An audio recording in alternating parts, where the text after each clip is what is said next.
Okay, so before I start the video properly, this is for the 3 people that probably care why did I not upload for so long. Here's the thing, I spent a lot of time and made a video and then realized that the video was shit. You know how if you look at something for a really long time or think about it a lot, you start to notice things and patterns that aren't actually there. That was kind of what happened there, so I decided to scrap the whole thing and start fresh with something else, because I really hate those pretentious YouTubers who do that kind of stuff and pretend something is high art when it is not. So I did something else. I did your mom. Alright, the funnies are done, let's get on with the video now. Squid Game, a show that came out of nowhere in the midst of popular franchise shows and oversaturated Hollywood formulas and shook the internet quite a bit, partly because of its fun and unique idea and partly because the show was actually kinda good. I have sort of a love-hate relationship with Squid Game. The first few episodes to me are just kinda okay, and then we get to episode 6, which is peak cinema. Then the last 2 episodes are shit.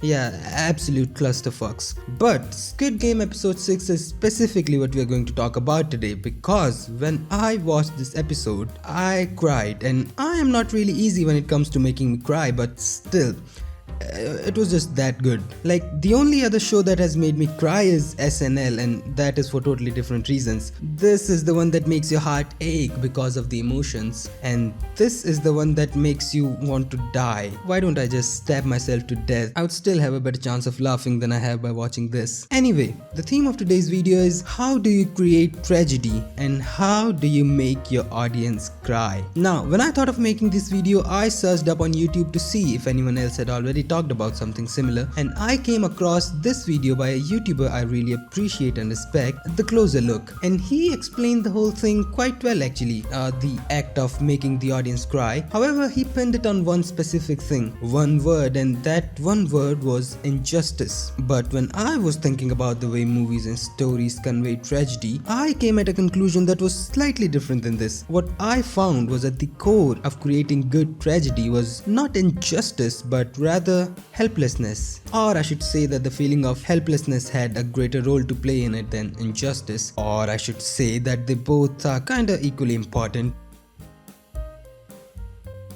So the reason I say the core element of good tragedy is the feeling of helplessness. It is the feeling that something bad, something harmful has to happen to someone and you just can't do anything about it. It is partly the reason why people feel sad when someone really close to them dies. Not exactly injustice, but the feeling that they are never going to meet that person again. That person whom they so very much loved has gone, and there's nothing that can bring them back. Nothing that can make them talk to you one more time. Nothing that can make them smile one more time. And when the pain of something bad happening is combined with the feeling of helplessness, you get true, impactful, tragic emotions. Uncle Ben was killed that night for being the only one who did the right thing.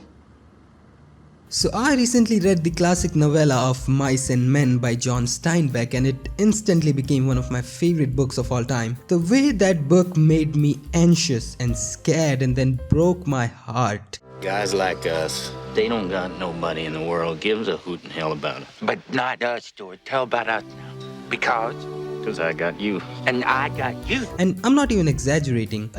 My heart just broke apart into a dozen pieces when I read the ending. Spoiler alert if you haven't read the book or have seen the movie based on the book. When in the climax of the story we have George put a gun onto the back of Lenny's head and Lenny is talking about the rabbits.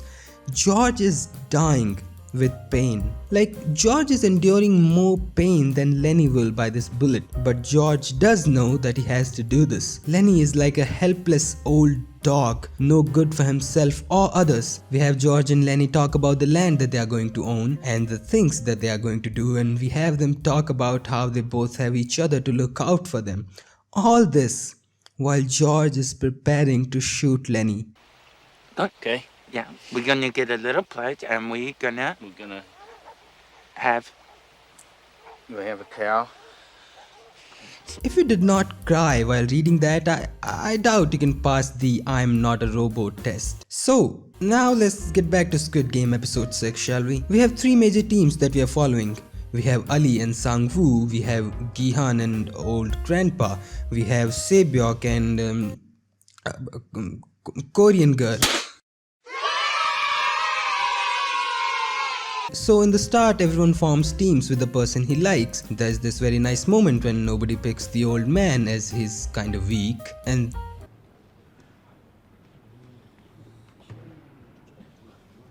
영감님, 저랑 하실래요? it's a very wholesome scene. And then it gets revealed that they have to play a game with their teammate, and whoever loses that game dies. That is quite a start. And another thing that is really fascinating about the whole episode is that it tells you exactly what will happen when the game ends. You can guess which characters are going to live and which of them are going to die, but it still manages to make the whole thing hit harder than Amber Heard hit Johnny Depp. And the way the show manages to do that is by using, along with these elements, one more thing. And that thing is what your father probably went out to buy and never returned. Milk. Even though we know which characters are going to die, the way the show spends its time with each team, going slowly, knowing not to rush anything just to get to the climax, the show allows us time to sit with these characters one last time. See these characters share their emotions with each other, share their friendship with each other. So when after the game it finally happens, when those characters finally die, it feels heavy. It does not feel like a lazy attempt by the writers to make you feel shock. Shock is cheap, because here's the thing, creating the feeling of sudden shock is easy in fiction, but to tell the audience what is about to come and still have the story be effective and functional and emotionally moving is it's quite commendable to say the least. So with our first team we have Sang-woo and Ali. Both are characters that we know. With Ali we know how sweet of a person he is, how nice he is, so we clearly do not want him to die. On the other hand, while Sang-woo is not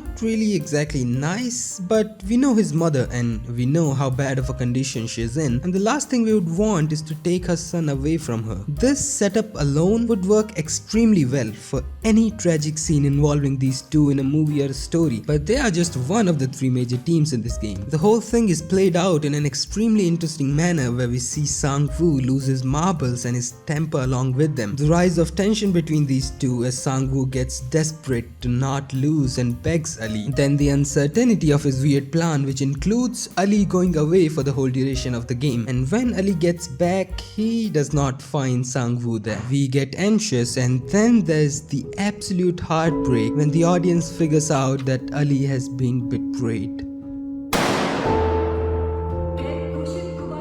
With our second team we have Sebyok and the Korean girl. Both characters are extremely lonely in their lives. Korean girl doubly so because she has no one in her life. We see these two talk their heart out during the whole game, share things that they never did with anyone else, knowing that one of them is going to die anyway. Again, we know that one of them is going to die and that one would probably be her, but it's the slow anticipation till that moment as Korean girl talks about how she has no one and Sebyok talks about her brother and the things that she's going to do if she wins. Okay, so we are going to get a little sidetracked here, but whatever. While talking about her family, Korean girl says something, and honestly it is probably my favorite piece of dialogue in the whole show. And if you know me, which you don't, but yeah, if you know me, I'm such a sucker for good, well-written dialogue. And it goes like this. 학교 갔다 집에 돌아오니까 엄마가 방바닥에 누워서 죽어 있었어. 그 옆엔 아버지란 인간이 칼을 들고 서 있었고, 그 다음으로 본 건 우리 아버지시지. 그 옆에 칼을 들고 서 있던 건 나였고. This is amazingly well written dialogue. So after the whole chit chat, they decide that whoever throws the marble closest to the wall wins the game, and you only get one try. Sebyok throws her marble, gets quite close, and then Korean girl aims her marble and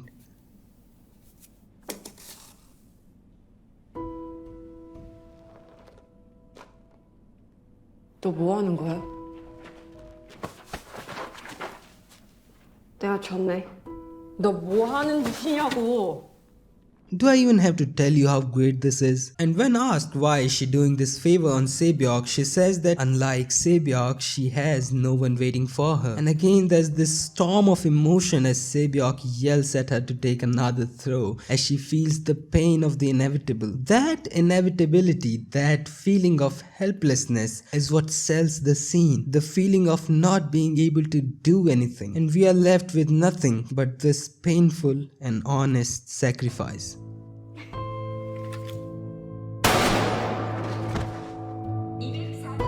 With our last team, the old man and Gihan play a game of guessing whether the other person has even or odd number of marbles in their fist. And because both of these characters are well established, the show takes its time with the game, slowly showing the fear in Gihan as the old man is winning. Then we find out that the old man is not able to correctly remember whether Gihan predicted even or odd. So Gihan cheats on him. He lies to the man, and he lies to him again and again and again, winning some marbles every time and losing a part of his soul with every single lie. None of this is edited in a fast-paced manner. We see every one of those lies every single time Gihan's heart breaks apart even though he's winning, because no matter how much he wants the old man to live, but he has to win. He has to let the old man die. I don't want to sound like a broken record, but the helplessness of the character does so much for the scene. That and the slow burn as that pain is slowly registered in your heart. Then to make you even more sad, the show reveals that the old man knew that Gihan was cheating and he still gives his marble to him. Just as he's walking away, the old man finally tells him his name. 나 이름이 생각났어. 내 이름은 일남이야. 오 일남. Making him that much more human and making this loss that much more personal. Gihan is crying but does not have the courage to look back. He just keeps walking with everything that he's been through. And then we hear, that was it. That was how you create true tragedy. That was how you make the audience cry for the characters that they care about. Injustice, helplessness, and milk. And that was one hell of an episode. I am not particularly a fan of the way the show ended, and I hate the last two episodes, but I still keep coming back to this one just to appreciate how well written, well acted and well executed this is. So that would be it for today. Like the video if your father went out to get milk, subscribe if he returned with the milk, and yeah, I'll see you guys next time. Bye.